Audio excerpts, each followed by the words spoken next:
श्री दुर्गा सप्तशती पाठ अध्याय 4। ओम दुम दुर्गाय नमः। जय माता दी। इस अध्याय में इंद्र आदि देवताओं द्वारा देवी की स्तुति का वर्णन किया गया है। ऋषि कहते हैं अत्यंत पराक्रमी दुरात्मा महिषासुर तथा उसकी दैत्य सेना के देवी के हाथ से मारे जाने पर इंद्र आदि देवता प्रणाम के लिए गर्दन तथा कंधे झुकाकर उन भगवती दुर्गा का उत्तम वचनों द्वारा स्तवन करने लगे। उस समय उनके सुंदर अंगों में अत्यंत हर्ष के कारण रोमांच हो आया था। देवता बोले, संपूर्ण देवताओं की शक्ति का समुदाय ही जिनका स्वरूप है तथा जिन देवी ने अपने शक्ति से संपूर्ण जगत को व्याप्त कर रखा है, समस्त देवताओं और महर्षियों की पूजनीय उन जगदम्बा को हम भक्ति पूर्वक नमस्कार करते हैं। वे हम लोगों का कल्याण करें। जिनके अनुभव, प्रभाव और बल का वर्णन करने में भगवान शेषनाग, ब्रह्मा जी तथा महादेव जी भी समर्थ नहीं है। वे भगवती चंडिका संपूर्ण जगत का पालन एवं अशुभ भय का नाश करने का विचार करें। जो पुण्य आत्माओं के घरों में स्वयं ही लक्ष्मी रूप से, पापियों के यहाँ दरिद्रता रूप से, शुद्ध अंतःकरण वाले पुरुषों के हृदय में बुद्धि रूप से, सत्पुरुषों में श्रद्धा रूप से तथा कुलीन मनुष्य में लज्जा रूप से निवास करती हैं, उन भगवती दुर्गा को हम नमस्कार करते हैं। देवी, संपूर्ण विश्व का पालन कीजिए। देवी, आपके इस अचिंत्य रूप का असुरों का नाश करने वाले भारी पराक्रम का तथा समस्त देवताओं और दैत्यों के समक्ष युद्ध में प्रकट किए हुए आपके अद्भुत चरित्रों का हम किस प्रकार वर्णन करें। आप संपूर्ण जगत की उत्पत्ति में कारण हैं।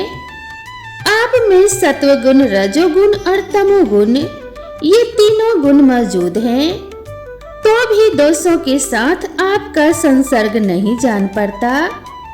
भगवान विष्णु और महादेव जी आदि देवता भी आपका पार नहीं पाते। आप ही सबका आश्रय हैं। यह समस्त जगत आपका ही अंशभूत है, क्योंकि आप सबकी आदिभूत अव्यक्ता परा प्रकृति हैं। देवी, संपूर्ण यज्ञों में जिसके उच्चारण से सब देवता तृप्ति लाभ करते हैं, वह स्वः आप ही हैं। इसके अतिरिक्त आप पितरों की भी तृप्ति का कारण हैं।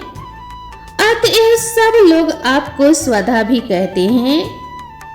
देवी, जो मोक्ष की प्राप्ति का साधन है, अचिंत महाव्रत स्वरूपा है। समस्त दोषों से रहित जितेंद्रिय तत्व को ही सार वस्तु मानने वाले तथा मोक्ष की अभिलाषा रखने वाले मुनिजन जिसका अभ्यास करते हैं, वह भगवती पराविद्या आप ही हैं। आप शब्द स्वरूपा हैं। अत्यंत निर्मल ऋग्वेद, यजुर्वेद तथा उद्गीत के मनोहर पदों के पाठ से युक्त सामवेद का भी आधार आप ही हैं। आप देवी त्रयी अर्थात तीनों वेद और भगवती छहों ऐश्वर्यों से युक्त हैं। इस विश्व की उत्पत्ति एवं पालन के लिए आप ही वार्ता अर्थात खेती एवं आजीविका के रूप में प्रकट हुई हैं।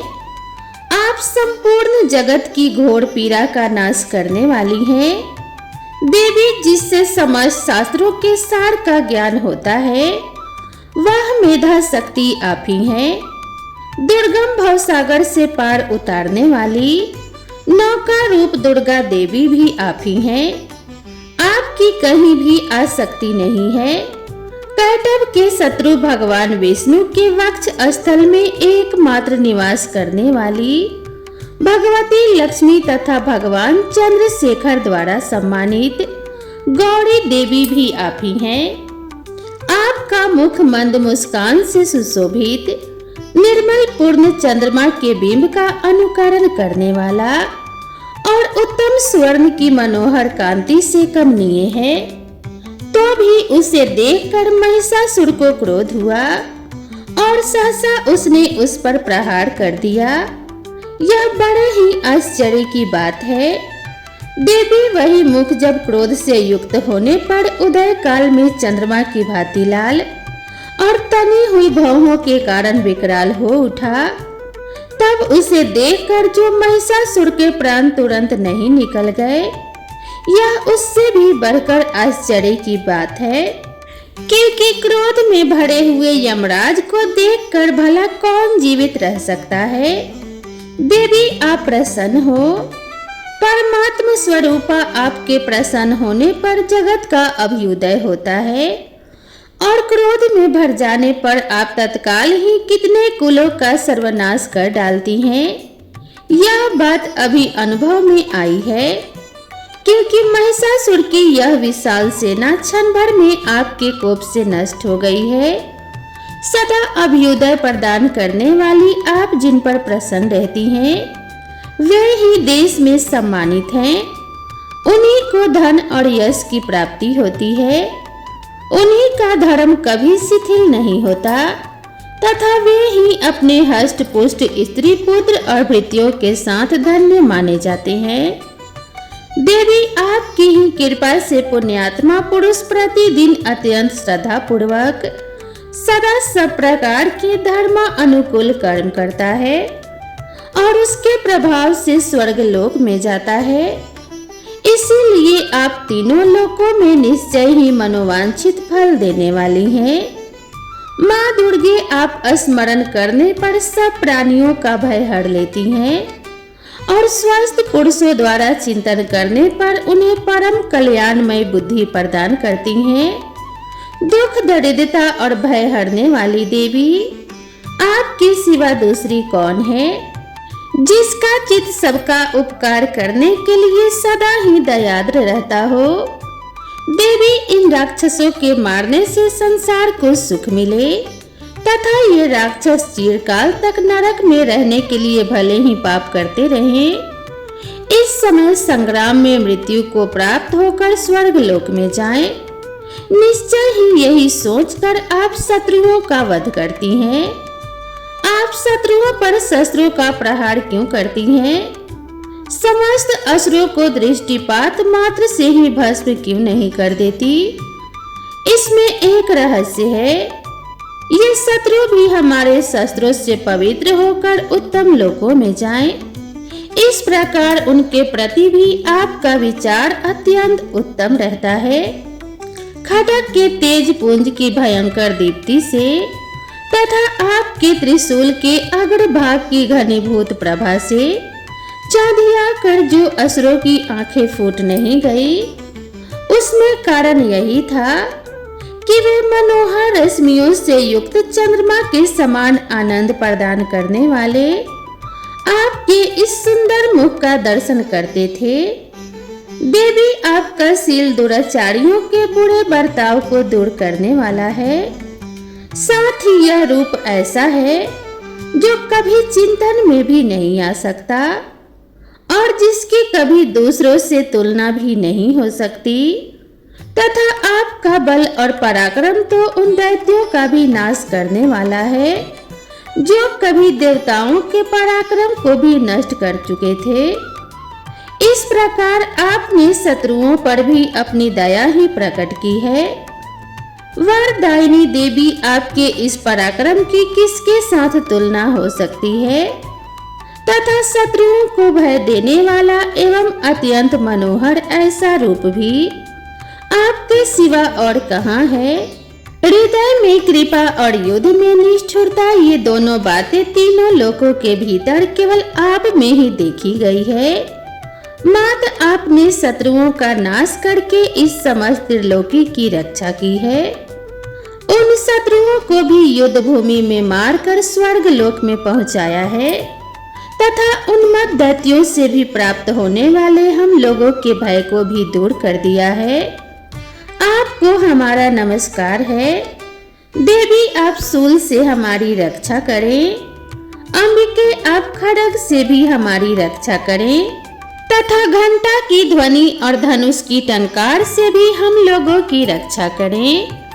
चंडी के पूर्व, पश्चिम और दक्षिण दिशा में आप हमारी रक्षा करें तथा ईश्वरी अपने त्रिशूल को घुमाकर आप उत्तर दिशा में भी हमारी रक्षा करें। तीनों लोकों में आपके जो परम सुंदर एवं अत्यंत भयंकर रूप विचरते रहते हैं, उनके द्वारा भी आप हमारी तथा इस भूलोक की रक्षा करें।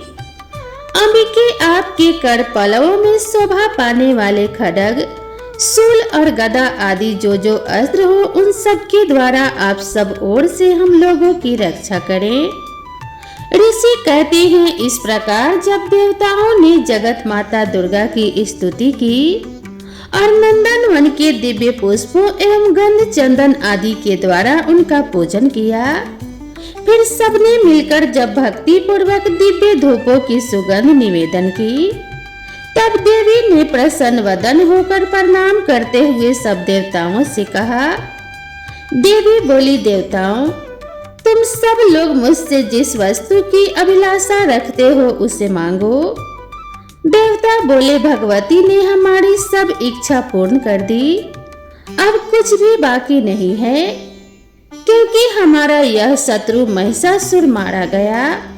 महेश्वरी, इतने पर भी यदि आप हमें और वर देना चाहती हैं, तो हम जब जब आपका स्मरण करें, तब तब आप दर्शन देकर हम लोगों के महान संकट को दूर कर दिया करें तथा प्रसन्न मुखी अंबिके, जो मनुष्य इन स्तोत्रों द्वारा आपकी स्तुति करे, उसे वित्त, समृद्धि और वैभव देने के साथ ही उसकी धन और स्त्री आदि संपत्ति भी बढ़ाने के लिए अब सदा हम पर प्रसन्न रहें।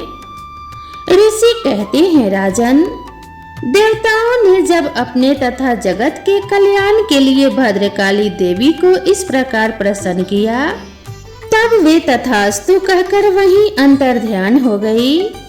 भोपाल, इस प्रकार पूर्व काल में तीनों लोकों का हित चाहने वाली देवी जिस प्रकार देवताओं के शरीरों से प्रकट हुई थी, वह सब कथा मैंने कह सुनाई। अब पुनः देवताओं का उपकार करने वाली वे देवी दुष्ट दैत्यों तथा शुंभ निशुंभ का वध करने एवं सब लोगों की रक्षा करने के लिए गौरी देवी के शरीर से जिस प्रकार प्रकट हुई थी, वह सब प्रसंग मेरे मुंह से सुनो। मैं उसका तुमसे यथावत वर्णन करता हूँ। इस प्रकार श्री मार्कंडेय पुराण में सावर्णिक मनवंतर की कथा के अंतर्गत देवी महात्म्य में शुक्रादि स्तुति नामक चौथा अध्याय संपूर्ण हुआ। तो प्रेम से बोलिए जय माता दी। हे माँ भगवती, आप अपनी कृपा दृष्टि अपने सभी भक्तों पर बनाए रखना। तो मिलते हैं इसी तरह के अगले अध्याय में। दोस्तों, अगर यह वीडियो आप सभी को पसंद आई हो तो माता रानी के चरणों का ध्यान करते हुए इस वीडियो को एक लाइक जरूर करें और मेरे चैनल से जुड़े रहने के लिए इस चैनल को सब्सक्राइब करना ना भूलें। तो दोस्तों, माता रानी आप सभी भक्तों का कल्याण करे और आप सभी के ऊपर अपनी कृपा दृष्टि सदा सर्वदा बनाए रखे। इसी मंगल कामना के साथ आप सभी से विदा लेते हैं। मिलते हैं अगले अध्याय में नेक्स्ट वीडियो के साथ। तब तक के लिए राधे राधे।